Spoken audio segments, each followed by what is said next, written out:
because, I mean, when we lost the 2015 World Cup, I reckon it took me a good year before I started to find my feet again. Like, I had to fake it for a solid year before I started to let go of some of the stuff that I had experienced. And at that point, I'd already been playing international cricket for 10 years, So you've been playing for 10 years at that point. You've been at the number one bowler in the world for nearly 6 years.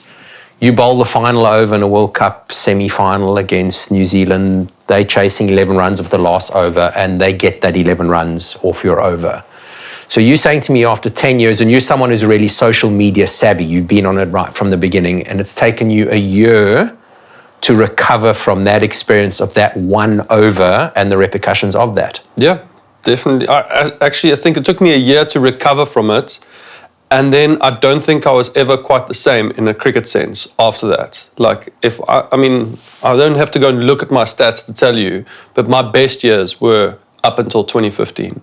After that, I showed signs of how good I was in the odd series, in the odd innings, in the odd game here or there, but I wasn't as consistent after that. Just because of that year, So talk to us. What actually went on for you that night, the next day, soon after that you were the guy who were hit for 6? Yeah. I mean, I had to let go. I had to understand that it wasn't. I didn't lose the World Cup because I went for 6. That was just the final. I had to also kind of convince myself that there was other things in the game that cost us the game.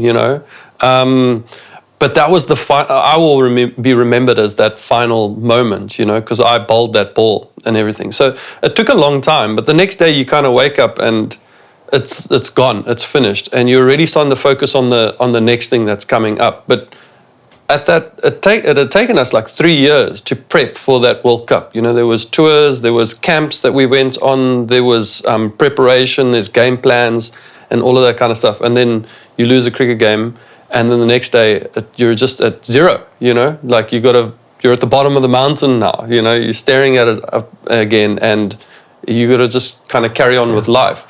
And it took me a long time to get out from the bottom of the mountain, in that valley, so to speak. It took me a long time to kind of find myself to climb back up and get going. Because even things after that, like I would go and play in the IPL, I wasn't then considered the first choice. So I was 12th man. I didn't play. And that was like, it's all because of that, It was all because of that one ball, So let us into your head. I want to go back to this. You said it took you about a year to really recover from that. If we could have got inside your head on those darker days or times during that year, what was the narrative that was going on in your head? What were you saying to yourself? I can't even remember. I've kind of let it go now a little bit, but I do know that it took that long.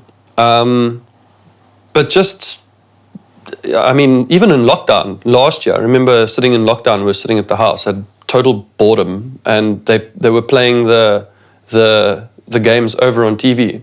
And it was only last year that I watched the full over again, the full 6 balls. They were playing the whole game.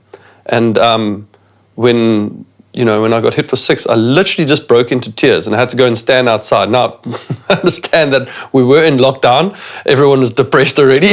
I didn't need that.